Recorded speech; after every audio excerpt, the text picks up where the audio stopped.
Rekayasa genetika adalah upaya untuk melakukan modifikasi molekul genetik dari suatu organisme sehingga diperoleh sifat baru yang dimiliki. Teknik rekombinasi molekul DNA yang pertama kali diperkenalkan oleh Paul Berg pada tahun 1972, segera dikembangkan oleh Genentech pada tahun 1976 dengan memproduksi insulin manusia melalui teknik ini. Pemulihan tanaman adalah ilmu dan seni yang mempelajari bagaimana memperoleh atau menciptakan suatu tanaman menjadi lebih baik dan menguntungkan. Tujuan dan manfaat. Tujuan dari pemulihan tanaman yaitu untuk memecahkan masalah yang berkaitan dengan ekologi, kegunaan, ketahanan, umur panen, pola tanam, dan referensi petani atau konsumen yang selanjutnya diarahkan untuk meningkatkan kualitas dan produktivitas. Manfaat dari pemulihan tanaman yaitu yang pertama, meningkatkan produksi panen secara kuantitas. Yang kedua, hadirnya tanaman yang berkualitas dan memenuhi standar mutu. Yang ketiga, terciptanya tanaman yang tahan terhadap hama atau penyakit. Dan yang terakhir, yaitu dapat memperbaiki sifat tanaman sehingga dapat tumbuh dengan beradaptasi baik pada lingkungan yang baru. Materi selanjutnya yaitu teknik pemulihan tanaman. Yang pertama yaitu persilangan, yaitu teknik persilangan dengan gamet yang saling kompatibel yang masing-masing gamet berbeda sifat untuk menghasilkan varietas baru.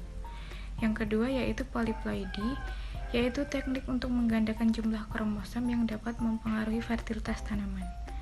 Yang ketiga adalah mutagenesis, yaitu teknik yang menggunakan radiasi sebagai mutagen dengan tujuan menginduksi mutasi secara acak sehingga menghasilkan sifat yang diinginkan. Selanjutnya adalah fusi protoplas, yaitu teknik menggabungkan protoplas dari sel tanaman yang berbeda spesies. Selanjutnya yaitu transgenik, yaitu teknik menambahkan gen dari spesies lain untuk menghasilkan varietas dengan sifat baru. Yang terakhir yaitu edit genom, yaitu teknik yang menggunakan enzim untuk memodifikasi DNA secara langsung di dalam sel.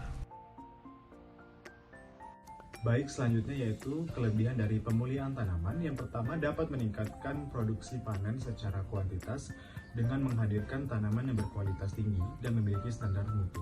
Kemudian yang kedua, dapat menjadikan tanaman sebagai tanaman yang anti terhadap serangan jamur atau patogen. Yang ketiga, dapat memperbaiki sifat tanaman sehingga mampu beradaptasi dengan lingkungannya.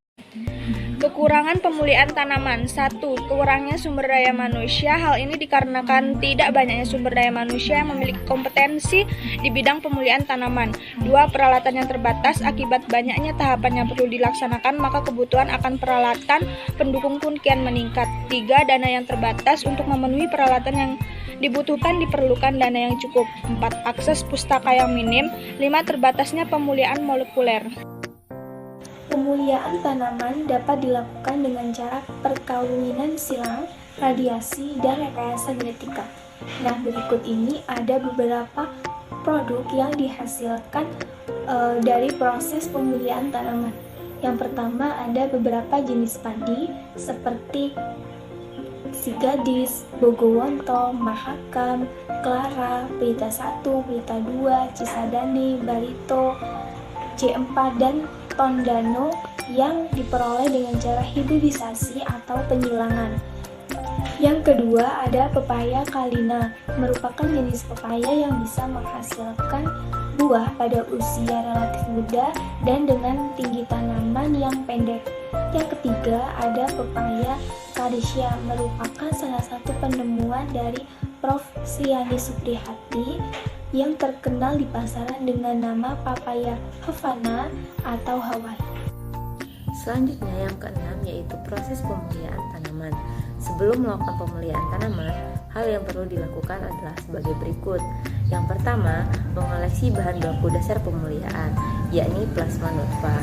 Penggunaan plasma nutfah karena menyimpan berbagai keanekaragaman sifat yang dimiliki tiap nomor koleksi. Tanpa adanya keanekaragaman tersebut, perbaikan sifat tidak akan dapat terjadi. Nah, yang kedua, mengidentifikasi dan mengkarakterisasi lalu menginduksi keanekaragaman. Selanjutnya, proses seleksi, kemudian pengujian serta evaluasi. Kemudian, tahap terakhir dari proses kegiatan pemulihan ini yakni pelepasan, distribusi, dan komersialisasi varietas. Dalam metode pemulihan tanaman ini ada 4 metode. Yang pertama adalah introduksi. Introduksi mencakup yaitu mendatangkan spesies tanaman dari daerah tertentu, merupakan salah satu usaha mendapatkan varietas baru, dan bagi pemulihan tanaman merupakan sumber plasma nutfah baru, diutamakan sumber ekonomis genting, lebih dari dana, biasanya dikaitkan dengan koleksi. Yang kedua adalah seleksi. Seleksi mencakup terjadi secara alami atau buatan individu atau kelompok. Efektivitas tergantung keragaman genetik, sumber keragaman yaitu dari varietas lokal, koleksi, populasi, segregasi, dan hasil persilangan. Pada TM sendiri yaitu seleksi.